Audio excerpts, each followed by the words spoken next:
For years, Emily Dawson quietly performed a simple act of kindness. She brought lunch and warm conversation to a homeless man named Joe, who sat outside the corner bakery near her work. She never asked much about his past, and he never offered it. What she didn't know was that Joe wasn't just any man down on his luck, and on the happiest day of her life, her kindness would return in a way no one saw coming. Emily Dawson never intended to change anyone's life. She wasn't the kind of person who saw herself as a hero or even particularly charitable. She was just someone who noticed things other people didn't. And one of those things, one cold November afternoon, was a man sitting alone on the sidewalk outside the Maple and Pine Bakery, wrapped in a worn army green coat, hunched over a cup of coffee that no longer steamed. She passed him every day on her walk from the bus stop to her job at the local non-profit a few blocks away.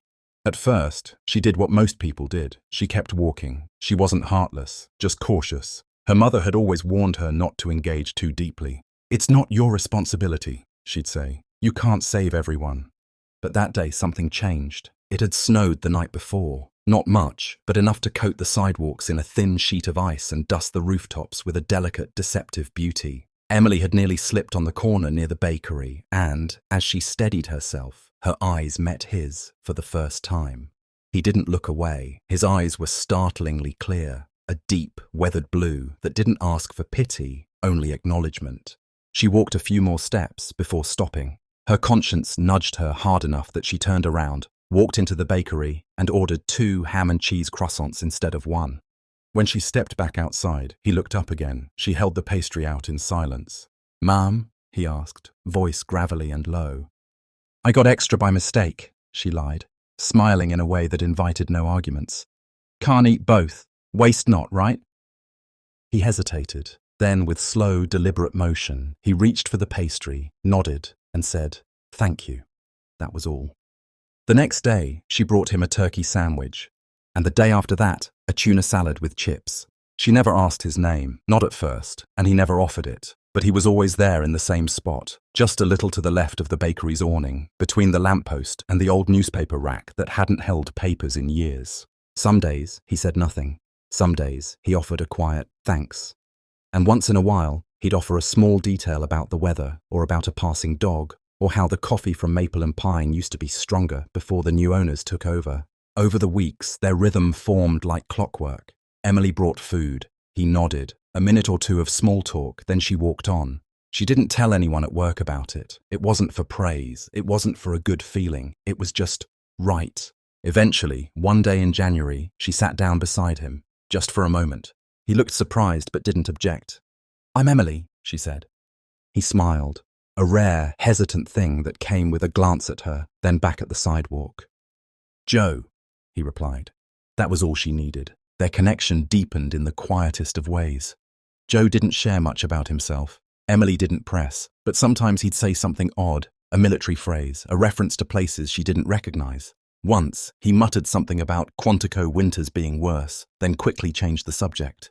She filed it away in her mind, unsure what to make of it. Spring came. Then summer. And still, every weekday, Emily brought Joe lunch. Sometimes hot, sometimes wrapped from home. She even started including little things, an extra apple, a granola bar, a note scribbled with a quote she liked. He started waiting for her. She could tell. He'd be looking down the street before she turned the corner, pretending not to when she arrived. But she noticed. Some days when she was late, she'd find him already scanning the crowd, eyes searching with an expression that made her chest ache. One day in July, she found him sitting with a small bouquet of wildflowers in a tin cup beside him. "For you," he said, almost shyly. "I traded a guy 2 cigarettes and a hand warmer." She laughed, genuinely moved. "You're not supposed to bribe me, you know." "Not a bribe," he said. "A thank you." Another day, she brought a book, a tattered paperback mystery. "I thought you might like this," she said. Joe blinked at the cover. "Used to read Clancy," he said quietly. "Back when I could sit still long enough." Emily nodded, sensing the layers in that sentence, but she didn't push. The seasons turned again. She learned to anticipate what Joe liked. No mayo, never pickles, black coffee only. He, in turn, learned that she hated thunderstorms, loved dogs, and was allergic to strawberries. Their exchanges grew, yet never crossed into anything resembling dependency. or obligation. It was mutual, a silent agreement between two people from very different worlds who'd somehow met in the in-between.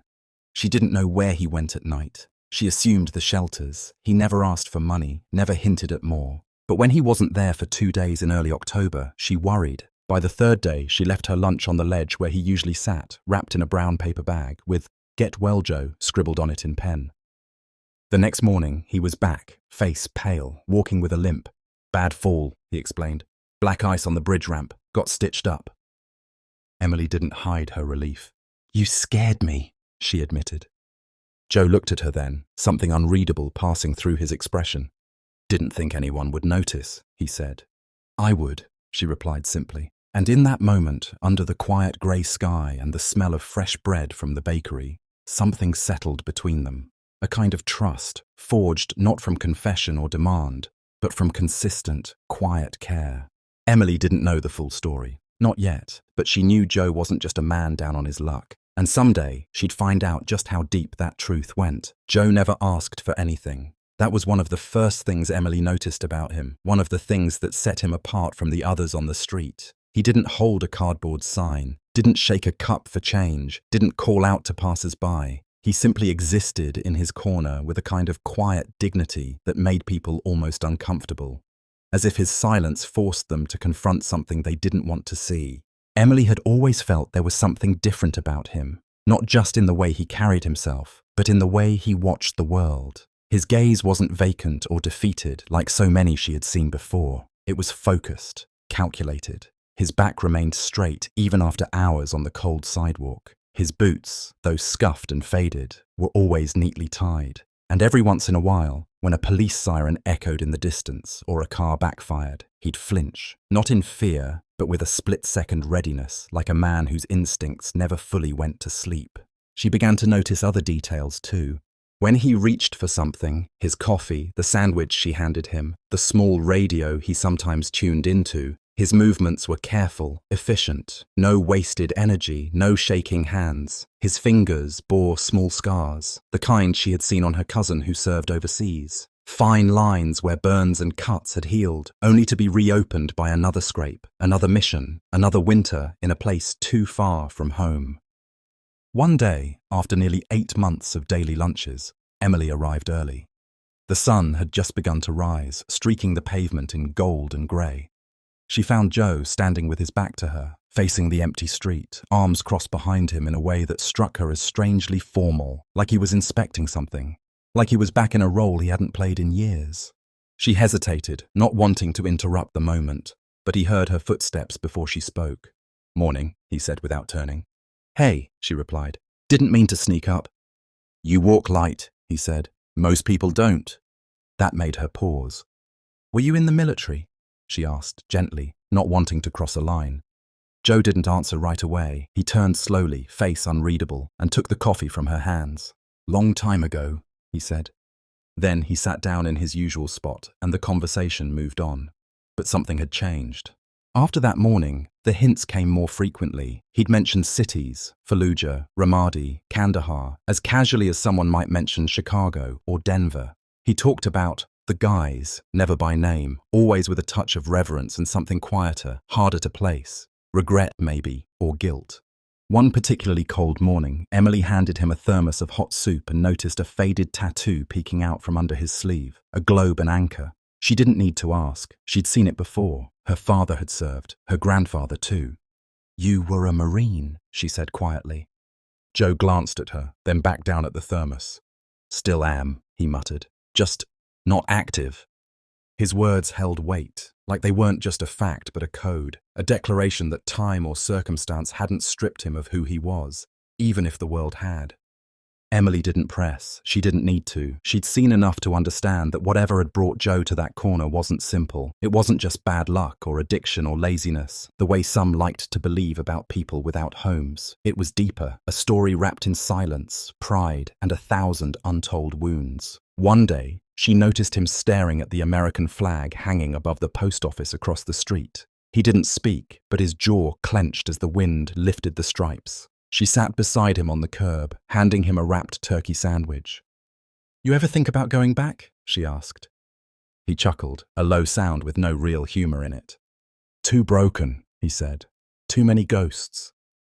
Then, more softly, I used to be in charge of men, good men. Some didn't come back, some came back. Worse. Emily waited, letting the silence stretch. We did what we were told, he said finally. What we had to do. But the medals, they don't tell you what it costs.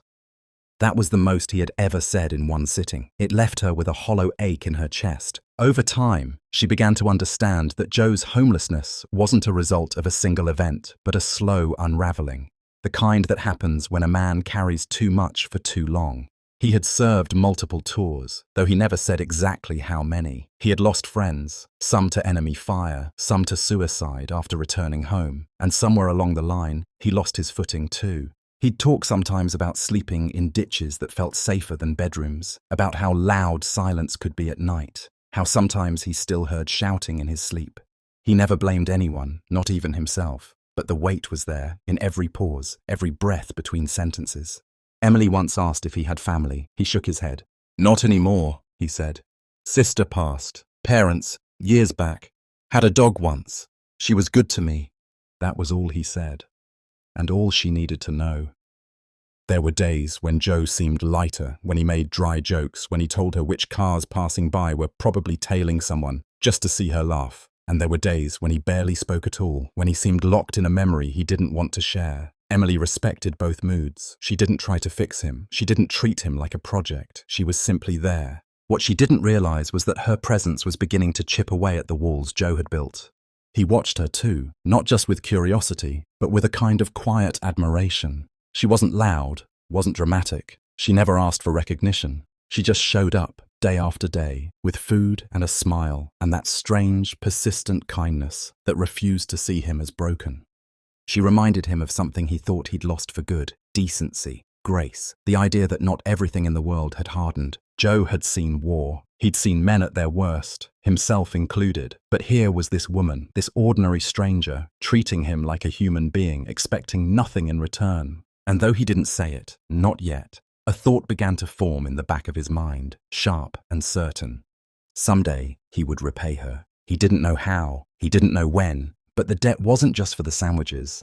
It was for something bigger, for remembering who he was when he was starting to forget. It happened the way most things in Emily's life did, quietly, without fanfare, and almost without her noticing how far things had come. One moment, she was organizing files in the cramped office of her non-profit, trying to ignore the broken heater rattling near her desk, and the next she was slipping a diamond ring onto her finger while blinking back tears in the glow of a string-lit rooftop. His name was Adam, and he had walked into her life like a long exhale after a breath she didn't know she'd been holding.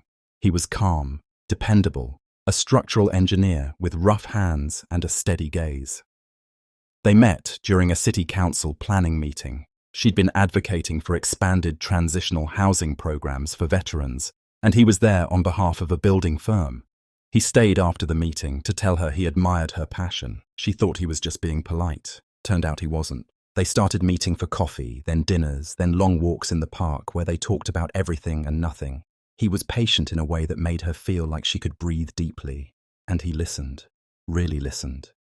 One night, she mentioned a friend who she brought lunch to every day, a man who lived on the street but carried himself like someone who used to wear medals. She didn't say Joe's name. Something about it felt private, protected. But Adam didn't ask questions. He just nodded, smiled, and said, "That sounds like something you would do." A year passed like that, full of steady love and quiet days that bloomed into shared dreams.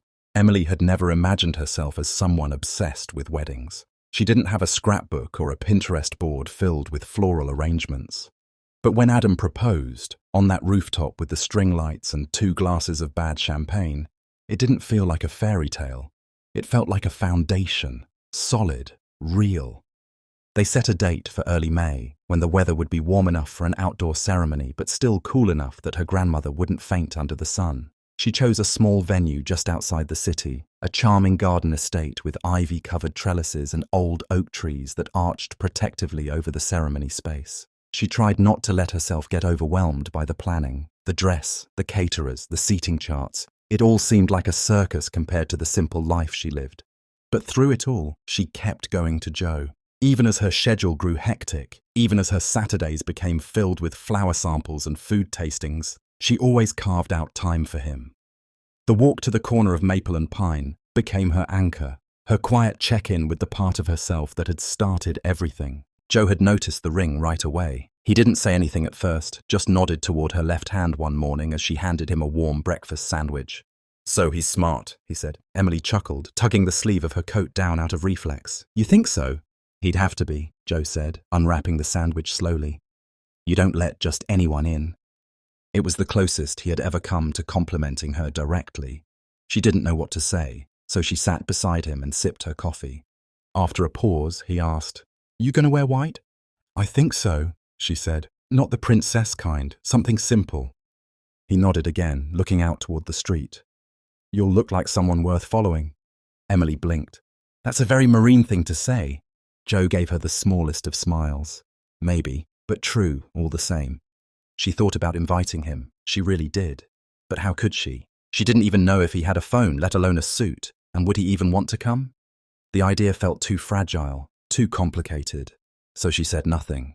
She told herself that he probably wouldn't be comfortable anyway, that he might not even want to attend a wedding filled with strangers in expensive clothes and clinking champagne glasses.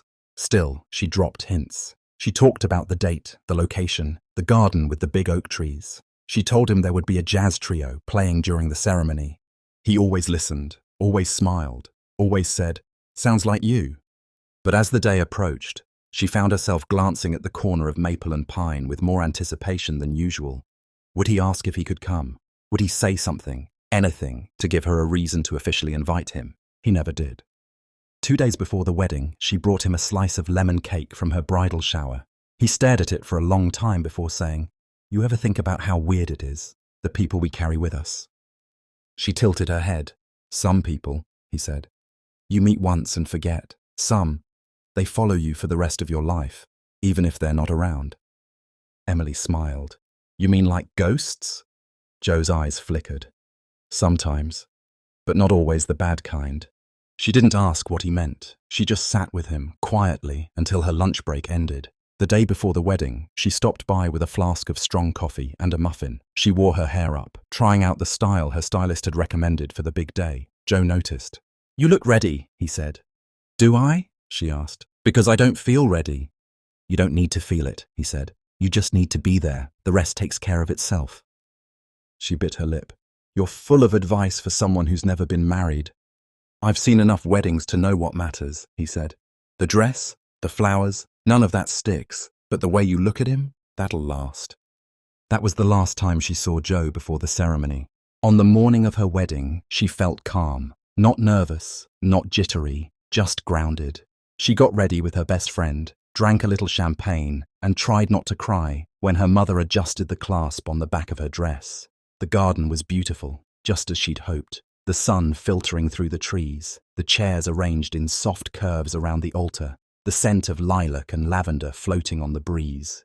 Guests began to arrive. She could hear the music starting up, Adam's laughter from the other side of the garden, and then something strange happened. She heard gasps, not loud, but collective, like a ripple in the crowd. Her friend peeked out from the tent near the entrance and blinked. She said. "Emily, you need to see this." Emily stepped out, still holding the hem of her dress to avoid the grass. She looked toward the path leading to the altar. 12 men were marching in perfect step, dressed in full marine dress blues, clean lines, polished shoes, medals gleaming in the sun. At the center of the formation, walking just slightly behind them, was Joe. He wasn't wearing rags. He wasn't holding a coffee cup. He was wearing his own uniform, pressed and perfect, his chest heavy with medals, his face solemn and focused.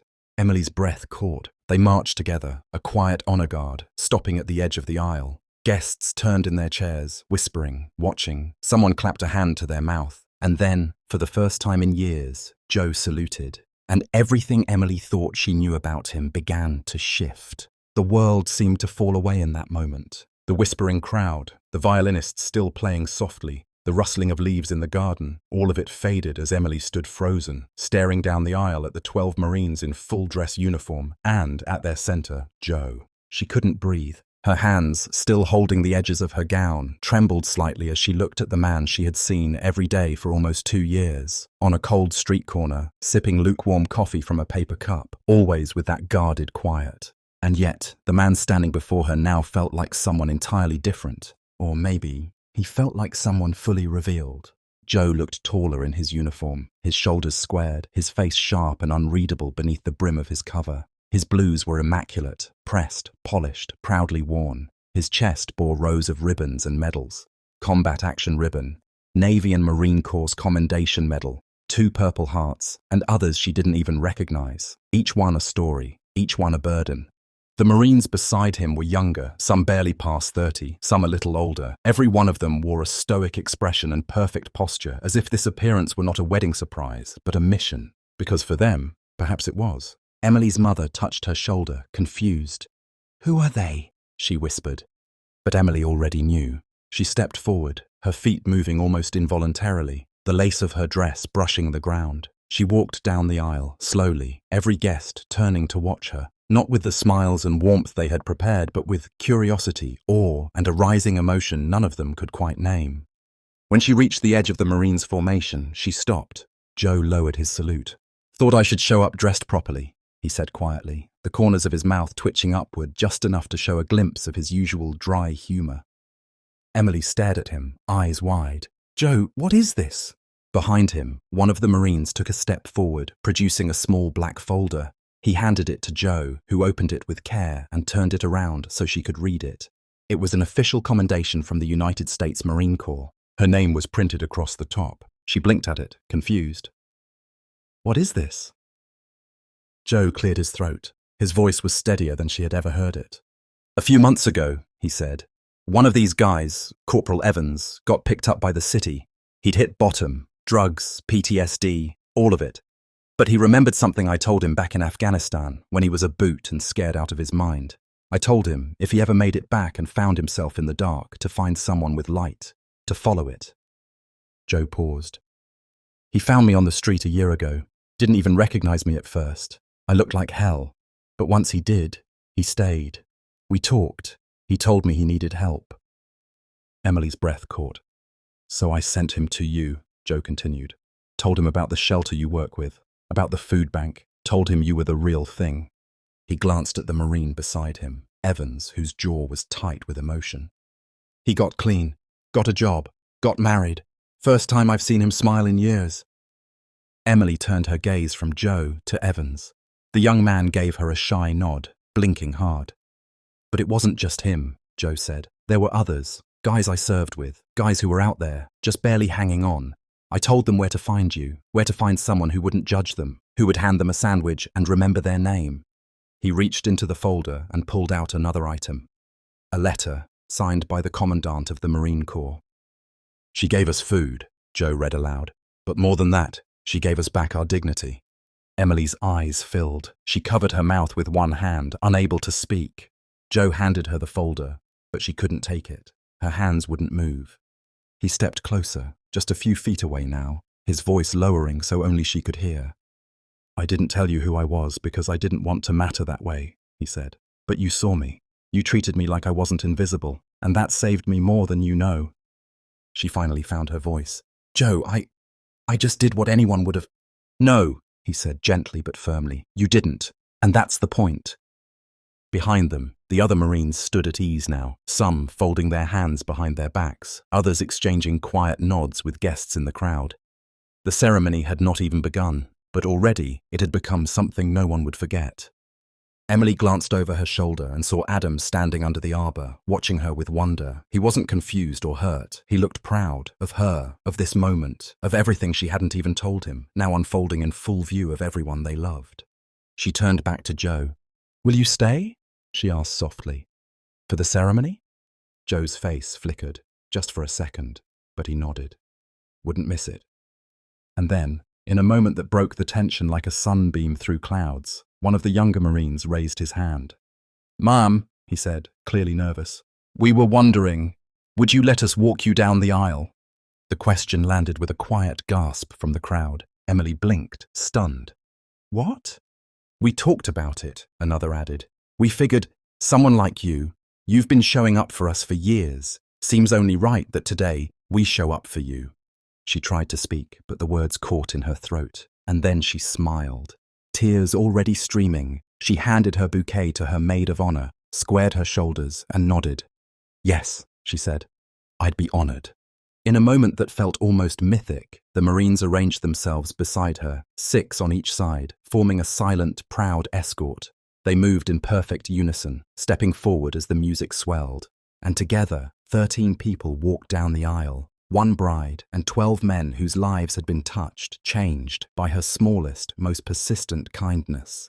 The garden was silent but for the music and the sound of breath being held. When they reached the altar, the Marines stepped aside, forming a quiet half-circle behind her. Joe didn't stay among them. He walked back to the seats near the front and sat down, folding his hands in his lap, eyes forward, chin lifted. It was the first time in years he had allowed himself to sit in the company of strangers without shame. And for the rest of that ceremony, and for the years that would follow, the memory of that walk, the 13 of them together, became a kind of legend, a moment passed quietly among guests, retold in hushed tones and smiling tears, not because it was dramatic, but because it was real. And because it proved, perhaps more clearly than anything else could, that no act of kindness is ever truly small. Some echo forever. The reception was a blur of lights, laughter, and the scent of roses floating through the spring air. After the emotional crescendo of the ceremony, guests seemed to move carefully, like they didn't want to disturb the sacred energy that had taken hold in the garden. They spoke in hushed, reverent tones at first, sipping champagne and stealing glances at the group of uniformed Marines standing in formation along the edge of the courtyard. Emily felt suspended in a dream, not the fairy tale kind, not a fantasy, but something more profound, grounded, holy almost. She stood under the canopy of old trees with Adam beside her, fingers gently threaded together, their new rings still warm against each other's skin. Her smile hadn't left her face since she'd walked down the aisle, escorted by 12 men who had once walked through hell and somehow found their way back, in part because of her. But there was still something unfinished, still someone she needed to speak with. As the evening deepened and the sun dipped low, casting amber streaks through the garden's ivy-covered walls, she slipped away from Adam's side and made her way toward a quiet corner near the fountain. Joe was there, seated on a stone bench, a glass of water resting on his knee. His posture had softened. He looked at peace. She sat beside him without a word. The silence was comfortable now. It felt earned. "I didn't expect you to come," she said finally, her voice soft and low. "I almost didn't," he replied. "I had the uniform pressed months ago, but I left it in the bag until this morning." "What changed your mind?" Joe took a moment before answering. "Evans called, told me how much it would mean to them, told me you deserved to be honored in a way you'd never let yourself imagine." Emily turned her head toward him. "You've changed." He gave a quiet chuckle. "You've always said that like it's a good thing." "Because it is." Joe looked down at his shoes, polished to a high shine. "I spent a long time convincing myself that who I used to be was gone, that I didn't deserve the uniform anymore, or the medals, or the title." "You were wrong," she said, not harshly, just with quiet certainty. He nodded. "I see that now." A gentle breeze stirred the petals on the tablecloths nearby. Music played, a jazz trio she'd hired, soft trumpet and piano floating through the night air like a lullaby. "I don't think I ever thanked you," he said. "You didn't need to." "Maybe, but I need to now." He looked at her fully. "You fed me, talked to me, sat with me when I was nothing but a shadow of myself, and you never asked for anything in return. That kind of grace, it does something to a man." She blinked away tears. "I didn't know who you were," she whispered. "But you treated me like I mattered anyway. That's the part that got me." They sat in silence for a long moment, the kind of silence that stretches across years and heals something inside both people. Eventually, Joe reached into his coat pocket and pulled out a small velvet box. Emily's brows furrowed. "What's that?" He opened it, revealing a single medal, old but gleaming, the Navy and Marine Corps Achievement Medal. "This was mine," he said.